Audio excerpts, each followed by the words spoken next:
우리 속담에 이런 말이 있습니다. 넘어진 김에 쉬어가라. 코로나19가 우리가 원하든 원하지 않든 우리 곁에 머물러 있습니다. 우리가 원해서 온 것은 아닙니다. 그렇다고 우리가 원하지 않으니 가라고 해서 갈 일도 아닙니다. 이 코로나19는 우리의 삶 속에 재앙과도 같이, 전쟁과도 같이 어느 날 갑자기 다가왔습니다.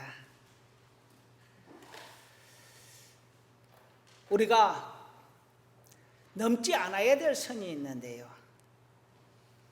코로나19 대응을 하면서 하지 말라는 행동들이 있습니다. 이것이 우리가 지켜야 될 선이라는 것입니다. 그 선들은 가급적이면 지켜지는 것이 바람직하죠. 비록 이때가 계약서를 쓴 것은 아니지만 사회적 계약과도 같은 것입니다. 다른 사람을 위한 배려이기도 하고요. 그런데 그 선을 넘어가는 사람들이 있습니다. 외국에서 들어오신 분들의 코로나19 비용 문제로 인해서 그것을 본인이 부담을 하는 것이 맞다, 아니면 나라가 부담을 해주는 것이 맞다, 이러한 논란이 있습니다.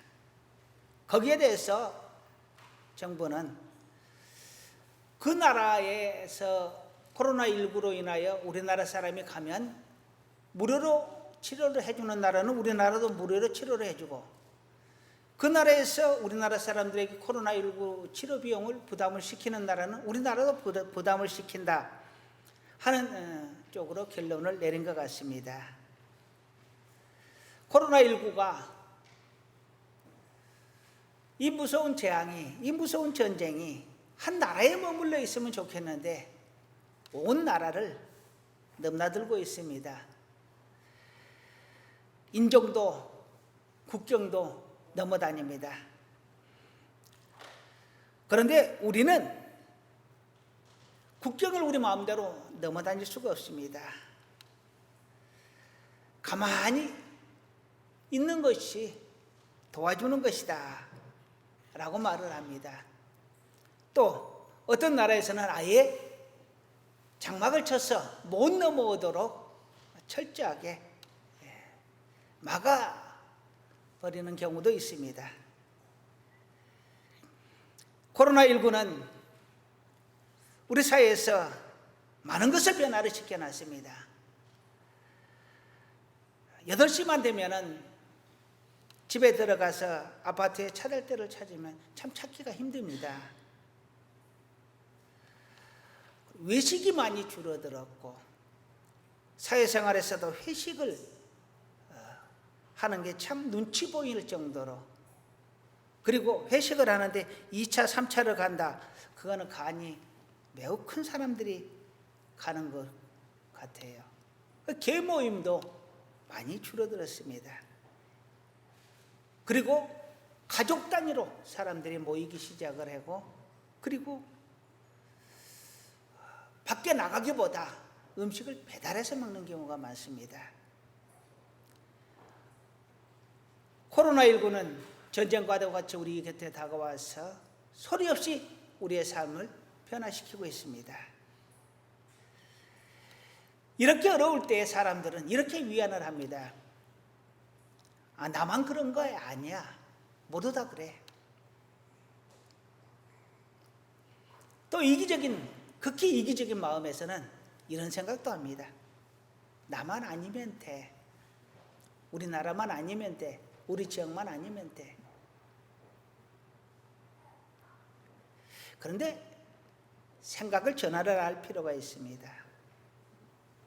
다른 사람이 잘 되는 것 우리 배 아파하고 왠지 시기심 나고 질투하고 그러는데요. 생각을 한번 바꿔보면 어떨까요? 너라도 잘 돼서 참 다행이다. 그 사람이 잘 된다고 나에게 특별히 무언가 이익이 있는 것이 아닐지라도, 그 사람이 못 된다고 나에게 특별한 이익이 생기는 것도 아닙니다. 그렇지만 내 주변에 있는 사람이 행복하면 그 행복의 바이러스가 또 나에게도 옮아오지 않겠는가. 마치 코로나 바이러스가 누구에게나 향할 수 있는 것처럼 행복의 바이러스도 기꺼이 우리를 향해 오라고 손짓해야 되지 않을까. 그런다면 생각을 바꿔야 됩니다. 너라도 잘 돼서 참 다행이다. 다른 사람의 자녀가 잘 되는 것에 대해서 박수 쳐주고 응원해주고 더 잘 되라고 기도해 줄 수 있는 사람. 우리는 스스로 우리를 방어하려고 본능적으로 행동을 합니다. 무슨 일이 생기면 난 아니야 라고부터 먼저 나옵니다. 우리나라 사람들 많이 그렇게 하죠. 이게 뭐야 그러면 그래서 잘 모르겠는데 이러지 않을까? 혹시 틀릴까 봐서.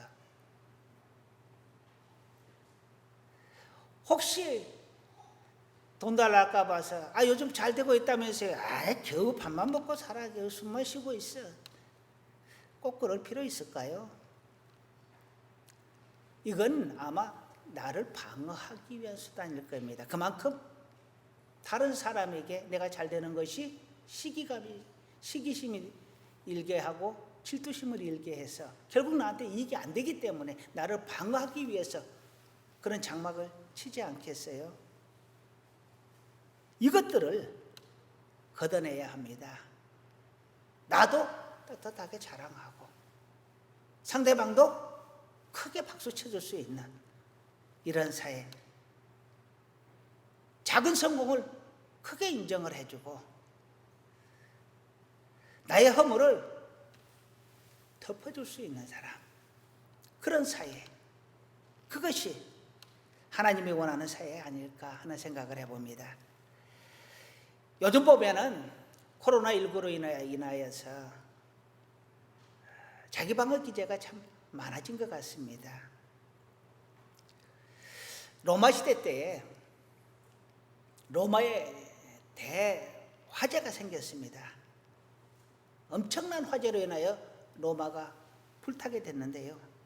그 화재가 지금도 무엇 때문에 생겼는지를 모른다고 합니다. 그런데 네로 황제는 이 화재의 원인을 기독교인들에게 돌렸습니다. 기독교인들이 불을 지르고 다녀서 이 화재가 생겼다. 그래서 기독교인들을 핍박하기 시작을 합니다. 엄청난 핍박이었죠. 한 나라를 불태웠으니 그것을 보지 못해도 그것을 들은 자들은 다 기독교인들을 핍박을 하기 시작을 한 겁니다. 그래서 기독교인들이 숨어서 들어간 것이 동굴로 들어가고 카타콤이라는 지하 세계로 들어가게 된 것입니다.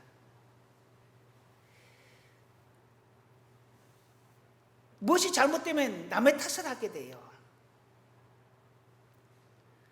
네로 황제는 자기가 황제였기 때문에 그 책임을 벗어나려고 했던 것도 있을 테고, 또 그동안에 기독교인에 대해서 부정적인 인식을 갖고 있었는데 이번 기회에 그들을 싹 쓸어버릴 기회로 삼은 것입니다.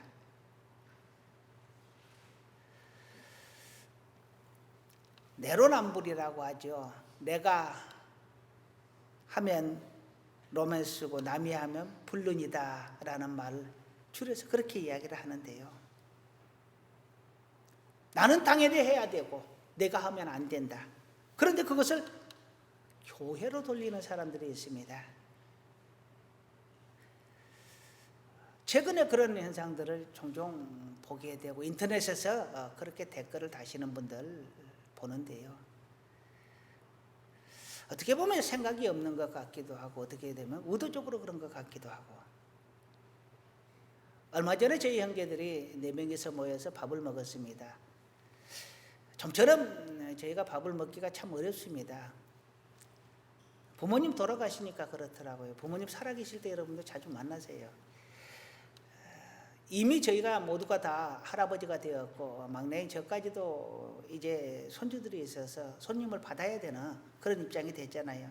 그러니까 안 만나집니다. 그리고 각자의 삶이 있고 또 특히나 목회를 하는 사람이 2명이나 있어서 주일날 시간을 못 냅니다. 또 수요일날 시간이 안 됩니다.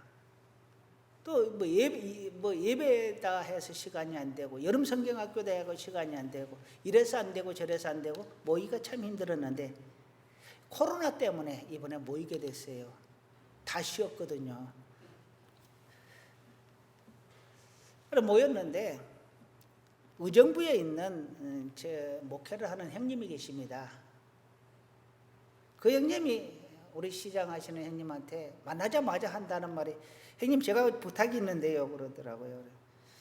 다들 긴장을 했습니다. 뭔 부탁인가 해서 그랬더니 그렇게 이야기를 하더라고요. 서울이나 경기 지역에서는 자치단체장들이 가끔 교회의 예배나 이런 모임이나 이런 것을 너무 크게 이렇게 드러내서 핍박을 하는 경우가 있다. 우리는 기독교 집안인데 형님은 그렇게 안 했으면 좋겠다라고 이야기를 하더라고. 그 말을 운전을 하고 내려오는 5시간 내내 그 생각을 했다는 거예요. 가서 꼭 이 말은 해야 되겠다 해가지고 다른 이야기 하기 전에 먼저 이야기를 한다는 거예요. 그런데 예배를 드리는 것은 우리 본연의 일입니다. 어떤 사람은 예배 드리는 것이 학교 가는 것보다 더 중요합니다. 그것이 우리 믿음의 사람들이거든요. 학교는 쉬게 할 수 있지만 예배는 데리고 가야 되는. 그런데 그 중요한 본연의 일을 하지 말아라 라고까지 이야기하는 것은 분명 잘못된 것입니다. 코로나가 있다고 해서 공무원들이 출근 안 하는 건 아니잖아요. 일해야 되잖아요. 기독교인들이 일주일에 한 번 이렇게 주일날 나와서 예배 드리는 것을 타단다 그러면 장사를 하는 사람도 일주일에 한 번만 장사를 합니까? 계속 장사를 해야죠. 먹고 살아야 되니까 당연히 하는 것이 맞습니다. 당연히 장사하는 것이 맞는 것처럼 예배 드리는 것은 당연한 겁니다. 이것이 핍박의 대상이 되어서는 안 된다라는 것이죠. 불났으니까 네로 황제처럼 너희 책임이다 라고 이야기를 하는 것은 조금 어불성설입니다. 그런데도 거기에 호응하는 사람이 많습니다. 우리가 생각하기에는 교회 가는 사람이 많을 것 같은데 교회 가는 사람이 성당을 포함해서 약 20%에서 25%밖에 안 됩니다. 나머지 80%, 75%는 75%에서 80%는 교회를 안 다니시는 분들이에요. 그러니 손을 들어 것으로 결정을 하면 교회 가지 말자가 75% 이상이 나온다는 것입니다. 물론 그 중에는 의식이 있어서 그렇게까지 나오지는 않겠지만 그러나 교회에 대해서 긍정적인 생각을 가진 사람보다 부정적인 생각을 가진 분들이 생각보다 많다라는 것입니다. 왜 교회에 가서 좋은 말씀도 듣고 마음의 위안도 얻고 또 평안을 얻고 하는데 왜 가는 것을 반대하는가? 우리 생각에서는 이해할 수 없지만 이유가 있어서 그들이 반대하는 것은 아닙니다. 무조건적인 반대죠. 예를 들면 민주당이 안 하려면 통합당이라 그러나요? 이유가 필요 없습니다. 무조건 반대입니다. 통합당이 안 하려면 민주당 무조건 또 반대예요. 그런 것처럼 교회에 대해서도 그렇게 부정적으로 이야기하시는 분들도 있습니다. 그런데 주님은 이렇게 이야기를 합니다. 내 이름으로 너희가 핍박을 받으면 복이 있다라고요. 어쩌면 그들의 핍박이 우리에게는 복이다라는 것이에요. 참 이상한 논리인 것 같은데 성경이 그렇게 이야기를 합니다. 하나님께서 그렇게 말씀을 하셔요. 너희가 핍박받는 것이 너희에게는 복이다. 어떤 사람은 또 이렇게 이야기합니다. 교회 안에서 이건 하나님의 징계다라고요. 근데 거기에 대해서는 저는 물음표가 있습니다. 하나님이 과연 그렇게 이야기를 했느냐? 그렇게 이야기를 했다면 그것이 맞을 것이고, 그렇지 않다라고 하면 그건 억지 주장 아닐까 하는 생각을 해봅니다. 또 어떤 분들은 그렇게 이야기합니다. 믿음이 없어서 그런다고 그러는데, 기도하면 하나님께서 다 물리쳐 주시고 낫게 해준다. 그래서 그분들이 모여서 기도하다가 병이 걸렸습니다. 그것 때문에 난리가 났잖아요. 또 그런 맹신도 역시 정상적인 것은 아닌 것 같습니다. 억지 주장도 맹신도 우리에게 필요한 것은 그러한 대응이 아니라 우리가 살아가는 공동체의 일원으로서 합력하여 이 고난을, 이 전쟁과 같은 시기를 함께 지나가는 것입니다. 하나님이 이 세상에 우리를 두셨을 때 너희는 세상의 소금이다, 너희는 세상의 빛이다 라고 했습니다. 세상에서 떠나라는 것이 아닙니다. 저 달나라로 가라는 것이 아니고 화성으로 가라는 것이 아닙니다. 이 세상에 머물러 있으라는 것입니다. 이 세상에서 더불어 살라는 것입니다. 다만 이 세상에 살아가면서 너희가 이 세상에 도움이 되라는 것입니다. 이 세상을 맛깔나게 하고 이 세상을 밝혀라 라는 것이죠. 이 코로나19, 이 전쟁의 시기를, 이 전쟁과 같은 이 고난의 시대를 나를 돌아보고 하나님을 돌아볼 수 있는 귀한 기회로 삼으셨으면 참 좋겠다 하는 생각을 해봅니다.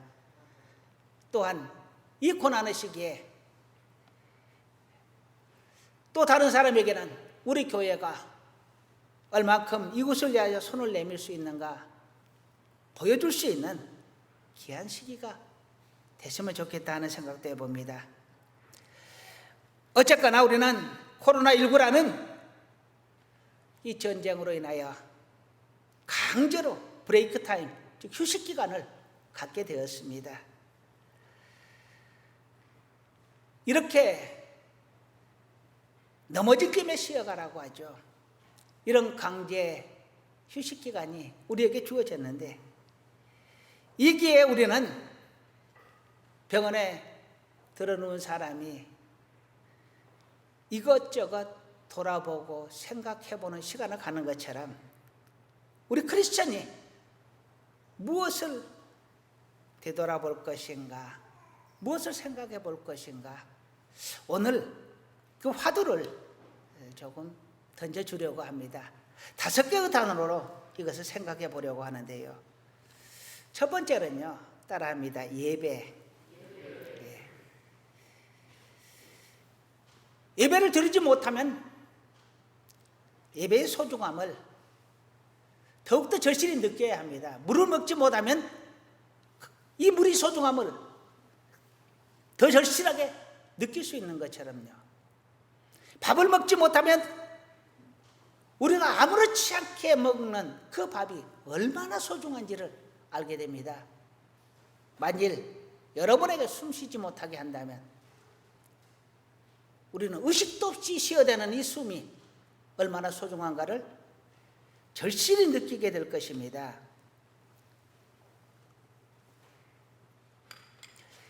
예배는 우리의 본연의 의무입니다. 그리고 너무도 당연하여서 이것에 대한 감사를, 이것에 대한 소중함을 느끼지 못할 때가 너무 많습니다. 그런데 이렇게 자유로운 예배를 위해서 얼마나 많은 사람들이 순교당했는지 모릅니다. 우리나라에 가까운데 손양원 목사님도 6.25 때 피난을 가라고 합니다. 그런데 나는 예배를 멈추고 피난을 갈 수 없다라고 해서 예배 드리다가 교회에 머물렀다가 잡혀서 순교를 당하셨습니다. 예루살렘이 멸망한 것이 AD 70년입니다. 주후 70년경인데요. 완전히 멸망했죠. 성전이 무너지고 성벽이 무너지고 그 안에 있었던 사람들 다 밖으로 쫓아냈습니다. 그래서 디아스포라 난민이 엄청 많이 생겼죠. 그들은 그때 이렇게 생각을 했습니다. 예루살렘 성은 하나님의 성이고 예루살렘에 있는 성전은 하나님의 집이니 하나님께서 이 성전과 이 성벽은 이 예루살렘 성은 보호하실 것이다 라고 생각을 했습니다. 그런데 무너졌습니다. 철저하게 무너졌습니다. 이미 예수님께서 예언을 하신 내용이기도 하고요. 그들의 잘못된 신앙으로 인하여서 하나님께서 성전까지 무너뜨려 버리셨습니다. 그들의 잘못된 믿음을 완전 박살을 내셨어요. 그런데 하나님은 이렇게 이야기합니다. 내가 하나님의 전인 줄 알지 못하느냐. 내가 있는 어디에든지 하나님의 성전이 있다라는 것입니다. 어디서든지 하나님을 모시면 하나님의 성전입니다. 그것이 우리의 마음속이든 아니면 또 다른 장소가 되었든 이 성전은 하나님을 자유롭게 거룩하게 모시기 위하여 있는 것이지 이 성전 자체가 하나님인 것은 아닙니다. 그래서 성경은 이렇게 말합니다. 두세 사람이 모인 곳에 나도 그들 중에 있겠다라고요. 우리가 모인 이곳에 우리 하나님이 계신 줄로 믿습니다. 그렇다면 이곳이 성전인 것이요. 우리 하나님이 계시지 않는다. 그러면 수만 명이 모여도 그곳은 성전이 아닐 것입니다. 물론 그러지 않으리라 생각을 하고 그렇지 않아야 된다라고 생각을 하지만 사람의 관계없이 하나님이 계신 그곳이 곧 성전인 것입니다. 모세가 시내산에서 하나님의 부름을 받을 때에 하나님께서 모세에게 말합니다. 신을 벗어라 라고요. 하나님이 계신 그곳이 곧 성전이요 거룩한 곳이기 때문에 그렇습니다. 우리가 마음에 신을 벗고 예배하는 그곳에 우리 하나님을 모시고 끊임없이 하나님 앞에 가는 그날까지 우리는 예배드려야 됩니다. 교회를 천국의 모형이라고 합니다. 우리가 생각할 때 천국은 참 행복하고 좋은 일만 가득하고 그래서 우리는 조금은 물질적인 개념으로 천국을 접근을 하려고 합니다. 그런데 천국의 본질은요 하나님을 예배하는 곳입니다. 모든 죄와 허물이 없이 거룩함으로 깨끗함으로 하나님 앞에 찬양하고 예배드리는 억지로 드리는 예배가 아닙니다. 기쁨이 넘쳐서 하나님을 예배하는 곳 그곳이 천국입니다. 요한계시록에도 천국의 예배 장면이 나옵니다. 많은 믿음의 사람들이 천국의 환상을 볼 때에 예배하는 모습을 봅니다. 왜냐하면 그곳이 예배하는 곳이기 때문에요. 예배는 멈춰서는 안 되는 것입니다. 물론 방법은 조금씩 변화가 되어 왔습니다. 그러나 카타콤 지하 통굴에서도 하나님을 예배하였고 그리고 또 지상 밖에 있는 계곡 속의 통굴에서도 하나님을 예배하였고 그들은 가는 곳마다 회당을 세워서 하나님을 예배하였고 가정에서 예배하였고 스스로 혼자서도 예배를 드렸습니다. 터미네이터라는 그 영화에 보면은 그 아놀드 그 이름이 아무튼 그 시기 거기가 죽으면서 이렇게 이야기하죠. I'll be back 하고요. 나는 다시 돌아온다라는 것입니다. 근데 하나님은 그렇게 이야기하지 않을 것입니다. I'll be here. 나는 여기에 있다. 언제나 살아계신 하나님입니다. 언제나 여기에 계시는 하나님입니다. 그러니 우리의 예배도 언제나 멈추면 안 된다라는 것입니다. 우리가 이 땅에서 하나님을 예배하고 우리의 생명이 다하여 하나님 앞에 갈 때 그곳에서 정말 아무 근심도 걱정도 염려도 없이 정말 기쁨으로 환희찬 모습으로 하나님을 예배하고 또 예배하는 우리 모두가 다 되기를 간절히 소원합니다. 두 번째로는 감사합니다. 감사. 첫 번째 예배, 두 번째 감사. 우리가 밖에 마음대로 돌아다닐 수 있었던 것 감사한 적 있습니까? 우리가 밖에서 밥 먹는 것 감사한 적 있습니까? 마음대로 사람 만날 수 있었던 것 감사한 적 있었습니까? 우리는 이 평범함에 감사하지 못하고 살았습니다. 성경은 말합니다. 너희는 목이 곧은 백성이다. 얼마나 감사할 조건이 많은데 그것들을 감사로 돌려드리지 못합니다. 마음껏 이렇게 예배할 수 있었던 것 우리는 감사해야 합니다. 우리의 건강이 허락된 것 감사해야 합니다. 우리가 일상생활하고 있는 것들 감사해야 합니다. 내 주위에 많은 사람들이 있는 것 감사해야 합니다. 가정을 이루고 있는 것 그것이 짐덩이라고 생각하지 않고 감사로 여겨야 합니다. 직장에서 생활하는 것 감사해야 합니다. 그런데 감사를 놓치고 삽니다. 요즘 드라마를 보면 막장 드라마가 대세인 것 같습니다. 옛날에는 이 드라마가 아침 드라마만 막장이었는데 점점 저녁 드라마도 막장이 되어갑니다. 근데 드라마는 시대를 대변한다고 합니다. 그 시대를 반영을 하고 있대요. 우리의 세상이 막장으로 가고 있는 겁니다. 이 막장으로 가고 있는 이 세상 속에서 하나님은 우리에게 소금이 되라고 빛이 되라고 합니다. 너 홀로라도 소금이 되고 너 홀로라도 빛이 되어라. 모두가 다 막장으로 가는 세상 속에서라도 너 홀로라도 정상적으로 살아봐라. 너 홀로라도 인간답게 살아봐라. 하나님은 어쩌면 우리에게 그것을 요구하고 있는지 모르겠습니다. 우리는 모든 감사를 도둑질하면서도 전혀 거기에 대해서 죄의식을 느끼지 못하고 당연한 것처럼 여깁니다. 부모의 사랑을 받은 것 당연하고 아내가 나에게 밥 차려주는 것 당연하고 남편이 돈 벌어오는 것 당연하고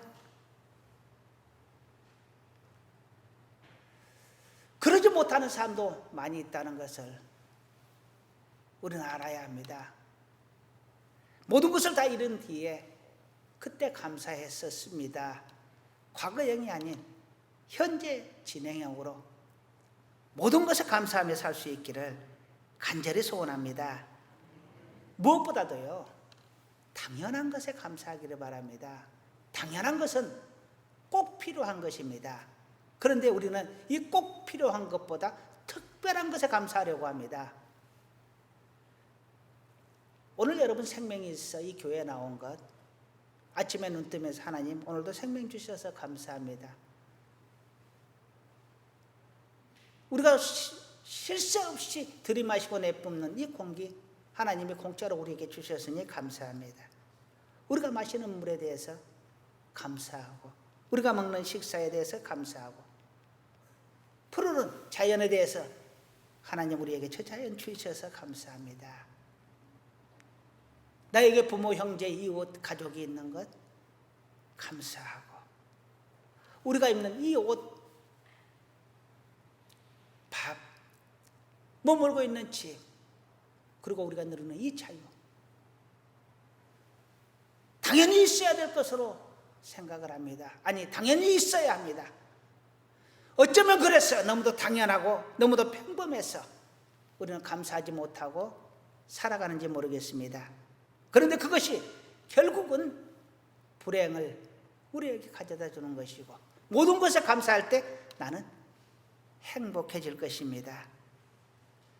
특히 마치 공기처럼 내 곁에 머물고 있어서 어떤 때는 귀찮기까지 한 남편이나 아내나 자식이나 이웃이나 이렇게 늘 내 곁에 당연히 있어야 하는 사람에게 모든 당연한 자연의 조건들에 감사하며 살 수 있는 우리 모두가 되기를 간절히 소원합니다.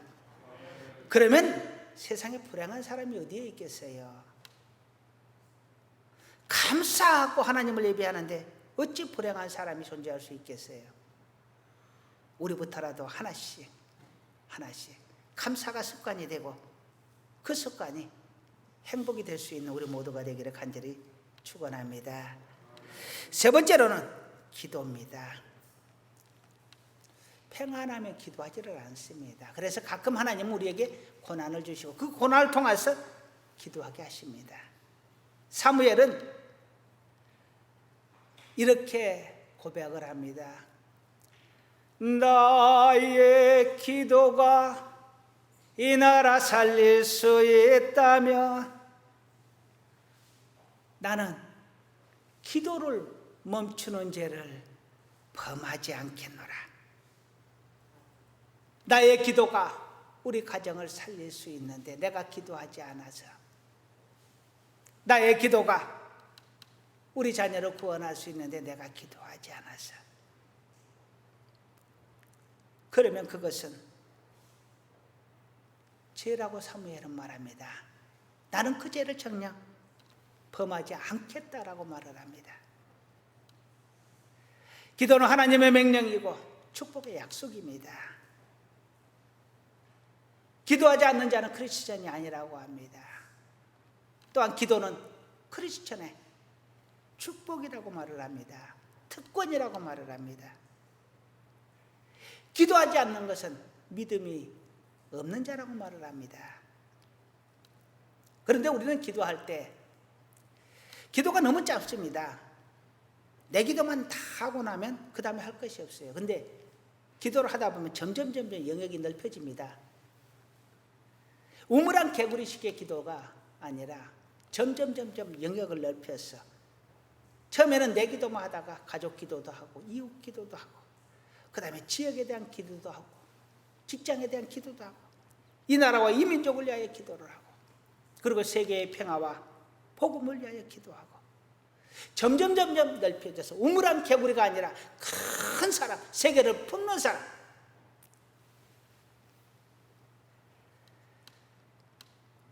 큰 일을 행하는 자가 큰 사람입니다. 여러분이 하는 그 기도가 세계를 위하여 세계를 품고 하는 그 기도가 여러분을 큰 사람 만들 줄로 믿습니다. 하나님은 말합니다. 가장 먼저 기도해라. 그것은 하나님의 나라와 그의 의를 위하여 기도해라. 그런데 우리는 가장 먼저 해야 될 이 기도를 가장 잘 빼먹습니다. 하나님의 나라를 위하여 하나님의 말씀을 지키며 사는 의를 위하여 간구할 수 있는 우리 모두가 다 되기를 기도합니다. 간절히 소원합니다. 여러분의 기도로 여러분의 가정이 살아나고 여러분의 직장이 부흥케 되고 그리고 여러분의 삶이 복될 수 있기를, 이 나라와 이 민족이 살아나고 세계의 복음이 만방으로 번져나갈 수 있기를 간절히 축원합니다.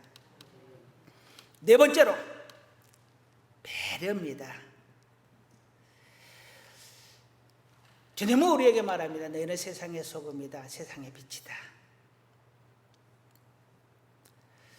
만약 우리 고개가 한 곳으로만 딱 고정이 되어 있다면 옆에를 보려고 하면 어떻게 해야 되겠어요? 옆으로 돌아야 되겠죠?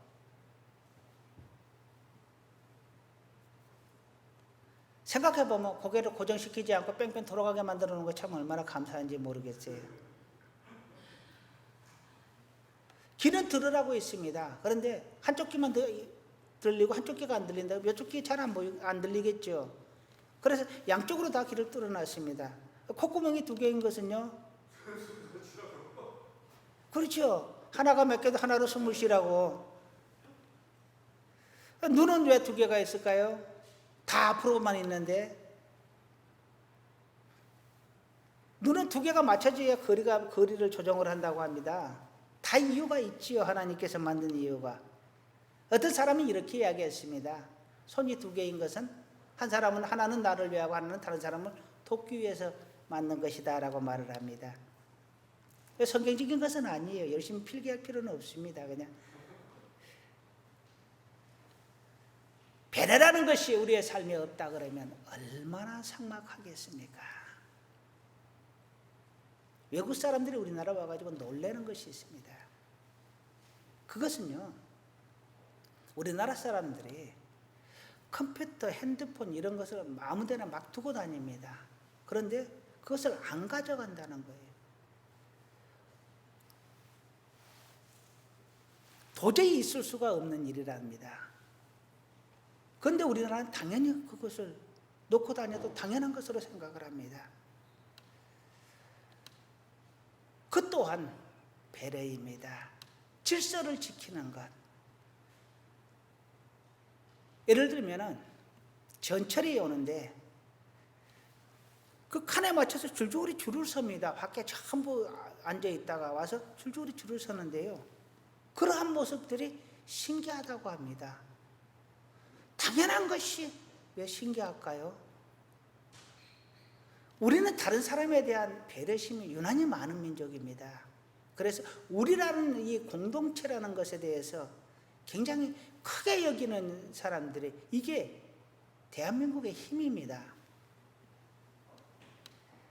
코로나19로 이렇게 난리가 나는 상황에서 우리는 다른 사람을 위한 배려 때문에 사실 이게 지켜지고 있는 것입니다.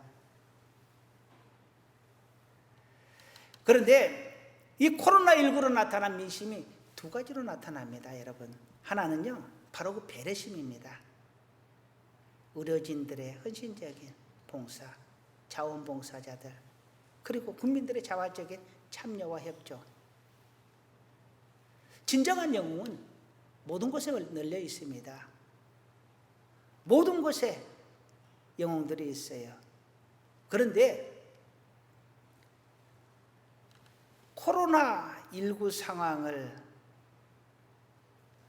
역으로 이기적으로 활용을 하는 분들도 있습니다. 배려를 가장하면서 극도의 이기심을 나타냅니다. 다른 사람들을 위해서 교회 문을 닫아라. 다른 사람들을 위해서 장사하는 사람들이 문을 닫아야 되지 않느냐. 다른 사람들을 위해서 이렇게 공연도 좀 폐지해야 되지 않느냐. 다른 사람들을 위해서라는 명분으로 나의 안위만을 생각을 하는 그러한 분들이 있습니다. 그러면 그 사람들은 어떻게 살으라고요? 제외 국민들이 있습니다. 우리나라 사람들. 심지어는 그 사람들 돈 벌러 밖에 나갔으니까 데리고 오지 말아라 라고 이야기를 하는 사람도 있습니다. 정상이 아닙니다. 외국인을 우리에게 데려와서 그 사람을 치료해 주는 것에 대해서 이의를 제기하고 왜? 라는 물음표를 다는 것은 이해가 갑니다. 그런데 돈 벌러 나갔거나 밖에 이렇게 여행을 갔거나 또는 이렇게 학교 문제로 해서 밖에 나갔거나 그런 사람들 데려오지 말래요. 밖에 돈 벌러 갔으니까, 공부하러 갔으니까, 외국이 좋다고 나갔으니까 그 사람들 아예 못 들어오게 해버려라 이 말이에요. 얼마나 이기적인 마음이에요. 교회를 예를 들어서 여러분의 생각은 어떨지 모르겠지만 제 생각은 그래요. 교회도 코로나의 피해자입니다. 교회를 통해서 코로나가 이렇게 밖으로 번져나갔다. 그러면 제일 큰 피해자는, 코로나의 피해자는 교회가 됩니다. 왜냐하면 외부에서 코로나 걸린 것이 교회 안으로 들어와 가지고 교회에서 나갔잖아요. 그러면 그걸로 인해 교회가 당하는 피해가 많습니다. 코로나가 교회에서 생겨서 밖으로 나갔습니까? 외부에서 들어와서 문제가 생긴 것이죠. 어디나 마찬가지입니다. 모두가 다 코로나의 피해자입니다. 그것을 슬기롭게 협력해서 잘 헤쳐나갈 생각을 해야지, 극히 이기적인 생각을 가지고 담을 쌓아서는 안 된다라는 이야기죠. 우리는 세상의 소금과 빛이 되라고 합니다. 나를 녹여야 하고 나를 태워야 소금의 역할을 할 수 있고 빛의 역할을 할 수가 있습니다. 가끔 저는 이런 생각을 해봅니다. 어렵게 힘들게 이렇게 사시는 분들, 또는 누군가가 나에게 와서 좀 도와달라고 이야기할 때 저는 그 생각을 해봐요. 만일 예수님께서 이렇게 거지의 모습으로 나에게 왔다면, 혹시 내가 이 사람을 배척을 했는데 이분이 혹시 예수님의 모습이라면, 이런 생각을 해봅니다. 좀 두렵습니다. 그런 생각을 하면은. 나도 외면할 수 있고 외면을 하고자 하는 마음이 있습니다. 그런데 그분이 예수님이라면 그 생각을 하면 순간 섬뜩해지는 게 있어요.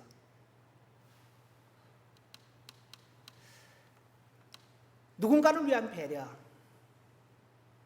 어쩌면 우리가 하나님을 생각하는 것처럼 우리의 이웃을 하나님처럼 생각하고 섬기는 것, 우리 하나님을 배려하는 것처럼 이웃을 배려하는 것, 이것은 이웃을 배려하기보다는 오히려 하나님을 배려하는 것 아니겠는가 하는 생각도 해봅니다. 연탄재 함부로 차지 말고, 다른 사람 차 묻은 거 함부로 정지하지 말고, 품어주고 안아주고 보듬어 줄 수 있는 가슴이 따뜻한 사람, 가슴이 넓은 크리스찬 될 수 있기를 간절히 소원합니다. 마지막으로 5번째, 희망입니다. 한번 따라 하시겠습니다. 희망. 아무리 힘든 경우에도 희망을 놓지 않으면 살 길이 생깁니다. 여전히 희망을 노래해야 한다는 것입니다. 우리가 많이 쓰는 문구 중에 이 또한 지나가리라 하는 문구가 있습니다. 아우슈비츠 수용소에도 이 글귀가 새겨졌다라고 하죠. 그런데 이것은 이스라엘의 지에서 미드리시라는 책에 나오는 내용인데요.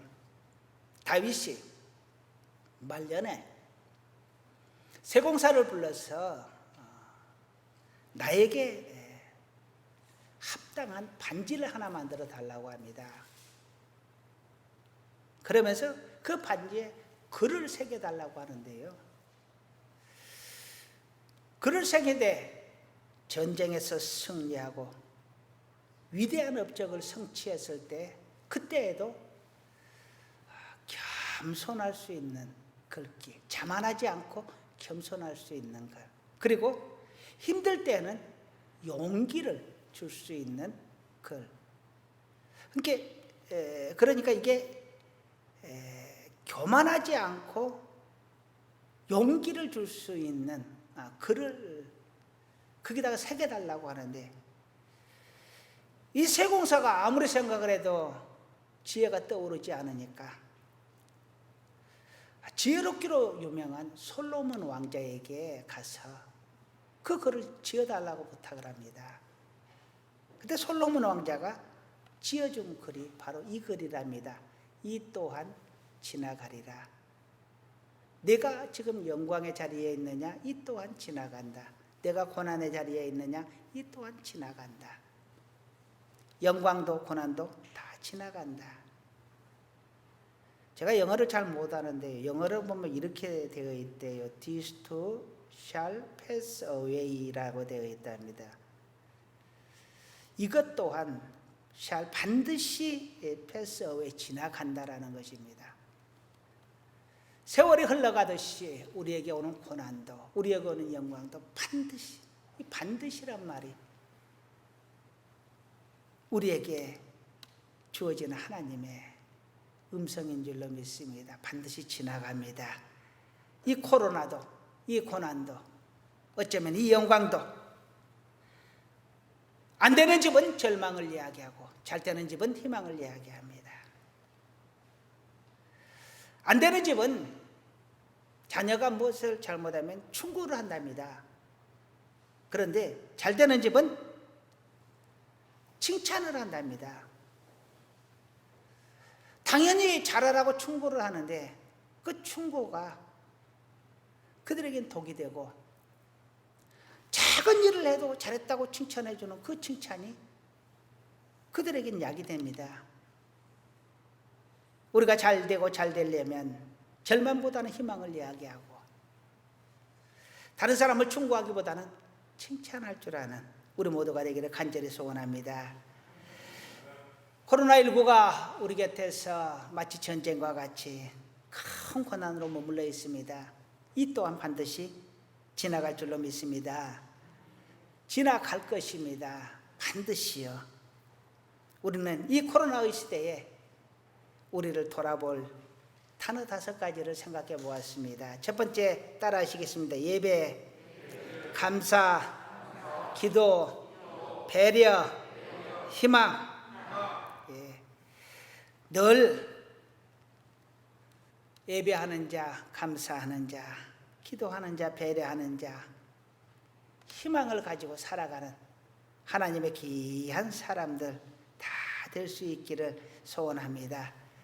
그래서 누구보다 씩씩하고 누구보다 담대하고 위기를 기회로 바꾸고 절망을 소망으로 바꾸어내는 진정한 하나님의 사람 다 될 수 있기를 주님의 이름으로 축원합니다. 기도하시겠습니다.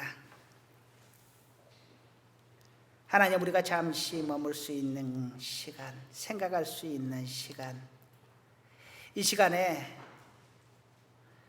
우리의 삶을 돌아보았습니다. 하나님, 예배와 감사와 기도와 배려와 희망이라는 단어를 가지고 우리의 삶을 돌아보았습니다. 이 단어가 우리의 삶 속에 머물게 하여 주옵소서. 그저 스쳐 지나감이 아니라 이 단어 안에 하나님의 뜻을 찾아가는 자 되게 하여 주옵소서. 우리가 미련하고 연약할 때 하나님께서 도우시고 인도하여 주시옵소서. 예수님의 이름으로 기도드립니다. 아멘.